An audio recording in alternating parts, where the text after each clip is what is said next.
come up with this idea because part of the problem people have with my industry is when they talk about SEO, I'm sure you had conceptions about what it was looking into, but they think that it can be technical. Let's not, it can definitely be technical, but the best compliment that I ever received from a manager was, Phil, you do a good job of handling the technical, but also the people skills because you can explain it. And it's like, oh, wow, maybe I should hang my hat on that because, I want to be able to do SEO for people, or like have an honest conversation with you about this stuff versus maybe hiding behind technical words. Some providers, when they struggle, they don't explain it very clearly. And I want to be able to explain to my clients what's going on, even if it were a technical project. And the way I do that, by the way, is I use metaphors, analogies, right? People love animal metaphors. So talk about your site or a web as a horse in a race, right? These technical things in real relatable terms. And that's kind of what SEO for Humans stands for. I mean, we're talking about real things. I know maybe we're talking about JavaScript containers, but if I can get the customer to see it in a way that speaks to them, then that's great.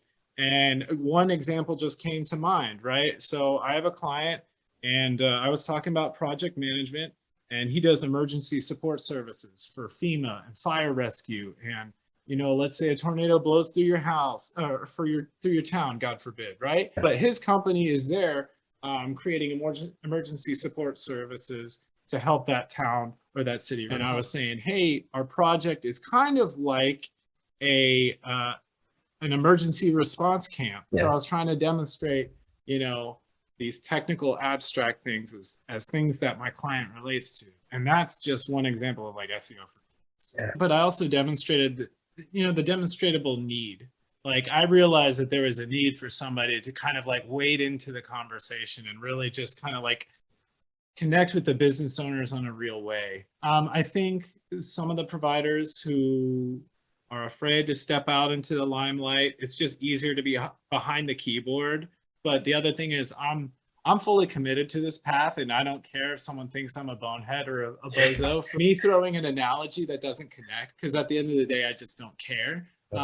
It's all for the betterment of the client relationship and for making sure that I connect with them.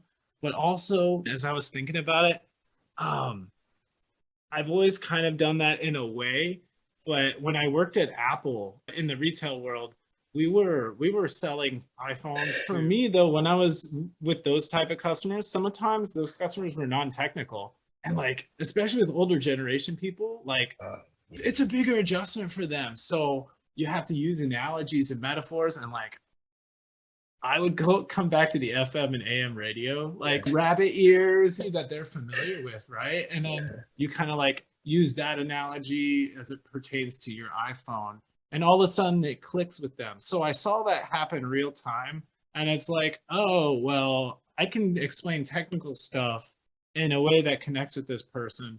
And it kind of became one of the things that I do.